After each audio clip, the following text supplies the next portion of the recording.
மீண்டும் ஓப்பனராக களமிறங்குறாரா சிஎஸ்கே கேப்டன் ருத்ராஜ் கெய்க்வாட்? ஆயுஷ் மாத்ரேவோட ஸ்பாட் என்னாச்சு? உருவேல் பட்டேலுக்கு சிஎஸ்கே டீமில் இடம் இருக்கா? சர்ஃப்ராஸ் கான் இந்த ஐபிஎல் ஆடுவாரா? அது மட்டும் இல்லாமல் நம்மளோட ஸ்பென்சர் ஜான்சன் ஜாயின் ஆக போகிறாருன்ற ஒரு தகவல் வந்துருச்சு. ஆனால் அந்த ஜாயினிங் டேட்டில் மிகப்பெரிய ஒரு ட்விஸ்ட் வச்சிருக்காங்க. அது எல்லாத்த பற்றியும் இந்த வீடியோவில் பார்க்க போகிறோம். இந்த வீடியோவை பார்க்கறதுக்கு முன்னாடி நம்மளோட கிரிக்கெட் சேனலை யாராச்சும் சப்ஸ்கிரைப் பண்ணாமல் இருந்தீங்கன்னா தயவு செய்து சப்ஸ்கிரைப் பண்ணிச்சுங்க. டெய்லியுமே உங்களுக்கான யூஸ்ஃபுல் கிரிக்கெட் அப்டேட், அதுவும் 16 எக்ஸ்க்ளூசிவாக நம்ம சேனலில் வந்துட்டு இருக்கு. நிறைய பேர் கிட்டத்தட்ட மெட்ரிக்ஸில் பார்த்தீங்கன்னா வந்து 98% மக்கள் வந்து சப்ஸ்கிரைப் பண்ணாமல் பார்த்துட்டு இருக்கீங்க. தயவு செய்து சப்ஸ்கிரைப் பண்ணி பாருங்கள். அப்போ தான் கொஞ்சம் இன்னும் பார்த்தீங்கன்னா நம்மளுக்கு பூஸ்டப்பாக இருக்கும் நிறைய வீடியோ போடுறதுக்கு. அது மட்டும் இல்லாமல் நீங்கள் கமெண்ட் பண்ண சிஎஸ்கேவோட பிளேயிங் 11 அனலைஸ் வீடியோ பார்த்தீங்கன்னா வந்து இனிமேட்டு ஒரு நாளைக்கு 2 வீடியோ நாளையிலேருந்து வரப்போகுது. ஐபிஎல் 2026 தொடங்க போகுது. அதை தாண்டி நம்ம சிஎஸ்கேல இப்போ மேக் ஹென்ரி அவர் பார்த்தீங்கன்னா வந்து அவைலபிலிட்டி இருக்கா இல்லையான்னு ஒரு டவுட் உங்கள் எல்லாருமே இருக்கும்.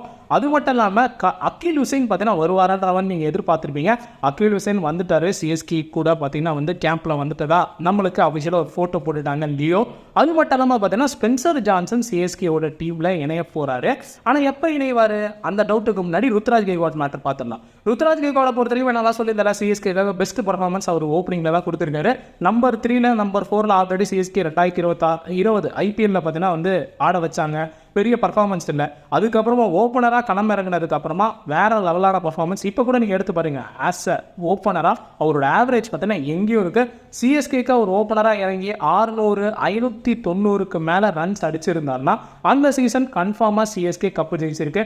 அதனால் இவரோட பேட்டிங் ரொம்பவே முக்கியம். அது மட்டும் இல்லாமல் பவர் பிளேலேருந்து அழகாக அந்த மிடில் ஓவர்ஸ் வரணும் பார்த்தீங்கன்னா இவர் ஆடி கொடுத்துருவார். அதுக்கப்புறம் டெத்தில் வர பேட்ஸ்மேன் வந்து ஒரு 4 6 அடித்து மேட்சை ஃபினிஷ் பண்ணி கொடுத்தா போதுன்ற மாதிரி தான் இவரோட பேட்டிங் ஸ்டைலுன்றது இருக்கும். அதனால் ருத்ராஜ் கெய்க்வாட் 1 டவுனில் வரதோட ஓப்பனிங் வரது நல்லா இருக்கும் நான் நினச்சிட்டு இருந்தேன். இப்போ ப்ராக்டிஸ் கேம்ப் அதில் பார்த்தீங்கன்னா வந்து ப்ராக்டிஸ் மேட்ச்ன்றது நடந்திருக்கு. அந்த மேட்ச்சில் சஞ்சு சாம்சனும் ருத்ராஜ் கெய்க்வாட ஓப்பனிங் பண்ணியிருக்காங்க. நான் ஆசைப்பட்டது ஆயுஷ் மாத்ரே அண்ட் ருத்ராஜ் கெய்க்வாட். ஏன்னா ஒரு பக்கம் ஆயுஷ் மாத்ரேவை பொறுத்த வரைக்குமே பவர் பிளேயில் மட்டும்தான் அவரால் பார்த்தீங்கன்னா வந்து எக்ஸ்க்ளூசிவான நிறைய ஷாட்லாம் வந்து ஆட முடியும். அது மட்டும் இல்லாமல் 2 ஃபீல்டர் தான் இருக்கிறாங்க. அவர் இஷ்டத்துக்கு அழகாக பிளைண்டாக வந்து சுற்றுவார், ஸ்லாக் பண்ணுவார். அதுக்கப்புறமா பார்த்தீங்கன்னா வந்து போக போக பவர் பிளே முடிஞ்சதுக்கப்புறமா ஈஸியாக செட்டில் டவுன் ஆகி 6 மேலே 6 வந்து அடித்து குவிப்பார். என்னை பொறுத்த வரைக்குமே சஞ்சு சாம்சனாக இருக்கட்டும், ருத்ராஜ் கெய்க்வாடாக இருக்கட்டும், எல்லாருமே ஆஃப்டர் பவர் பிளேயில் வந்தால் கூட பார்த்தீங்கன்னா அதை அடாப்ட் பண்ணிப்பாங்க. பட் ஆயுஷ் மாத்ரே வந்து ஆஃப்டர் பவர் பிளே செட் ஆக மாட்டார்ன்றதான் என்னோட கருத்து. பட் இந்த ஒரு மேட்ச்சில் நம்மளோட சஞ்சு சாம்சனும் ருத்ராஜ் கெய்க்வாடும் ஓப்பனிங் பண்ணியிருக்காங்க. அண்ட் ஆயுஷ் மாத்ரே பார்த்தீங்கன்னா அதுக்கப்புறம் தான் வந்திருக்காரு. என்னை பொறுத்த வரைக்குமே இந்த ஒரு பேர் தான் ஓப்பனிங் பண்ண போகிறாங்கன்னா நான் சாரிங்க சிஎஸ்கே, இது வந்து மிகப்பெரிய ஒரு தவறான டிசிஷன் தான் பார்க்குறேன். ஏன்னா 2 பெஸ்ட்டு பேட்ஸ்மேனும் பார்த்தீங்கன்னா ஓப்பனிங் பண்ணுறது என்னால் ஒத்துக்க முடியாது.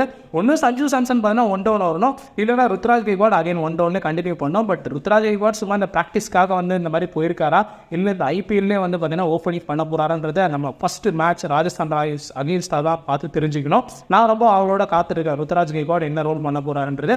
அதை தாண்டி ரொம்ப முக்கியமான விஷயம் ஸ்பென்சர் ஜான்சன் வரப்போகிற அந்த டேட்டில் மிகப்பெரிய ட்விஸ்ட் இருக்குன்னு சொன்னீங்களே ப்ரோ. ஆமாங்க, ஸ்பென்சர் ஜான்சனை பற்றின அனௌன்ஸ்மெண்ட் பார்த்தீங்கன்னா ஐபிஎல் எப்போயே கொடுத்துட்டாங்க. ஆனால் அதுக்கப்புறமா ஒரு 6 மணி நேரம் கழிச்சு தான் லியோ சிஎஸ்கே பார்த்தீங்கன்னா அஃபிஷியலாக போஸ்ட் போடுறாங்க. அந்த போஸ்ட்டில் என்ன மென்ஷன் பண்ணியிருக்காங்கன்னா ஏப்ரல் 21 23 தேதி தான் பார்த்தீங்கன்னா வந்து ஸ்பென்சர் ஜான்சன் கலந்து பாருன்ற மாதிரி ஒரு ட்விஸ்ட் வச்சிருக்காங்க.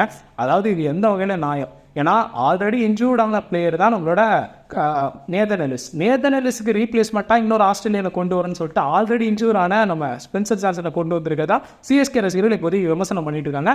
ஸ்பென்சர் ஜான்சனை பொறுத்தவரையுமே அவர் வந்து திருப்பியும் ரீஹேப் ஆகணும். இப்போ தான் பார்த்தீங்கன்னா ஒரு 1 டே சீரிஸ் ஆடிட்டு வந்திருக்காரு. ஸோ ஆஸ்திரேலியன் கிரிக்கெட் கவுன்சில் பார்த்தீங்கன்னா என்ன சொல்லியிருக்காங்க, நீங்கள் இந்த மாதிரி பார்த்தீங்கன்னா வந்து அவருக்கு ரெஸ்ட் கொடுத்ததுக்கு அப்புறமா தான் அவர் கேம்பில் ஜாயின் பண்ணுவாருன்ற மாதிரி சொல்லியிருக்காங்க.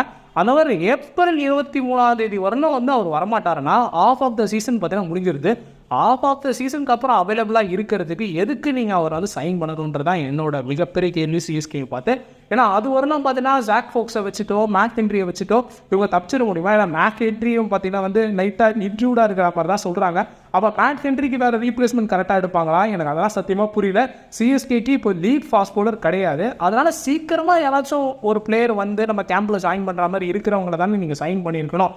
அதனால் பார்த்தீங்கன்னா வந்து சிஎஸ்கே இந்த இடத்துல ஒரு முக்கியமான தவறை பண்ணியிருக்காங்க. ஸ்டீவன் பிளமி மறுபடியும் பார்த்தீங்கன்னா வந்து ஒரு ப்ராப்ளம் பண்ணியிருக்காருன்ற மாதிரி தான் நான் நினைக்கிறேன். இதை பற்றின உங்களோட கருத்துக்களை மறக்காம கமெண்ட் பாக்ஸில் கமெண்ட் பண்ணுங்க. இந்த மாதிரி எக்ஸ்க்ளூசிவாக அப்படி தெரிஞ்சுக்கிறதுக்கு நம்மளோட கிரிக்கெட் சேனல் தான் மறக்காம சப்ஸ்கிரைப் பண்ணிச்சுங்க.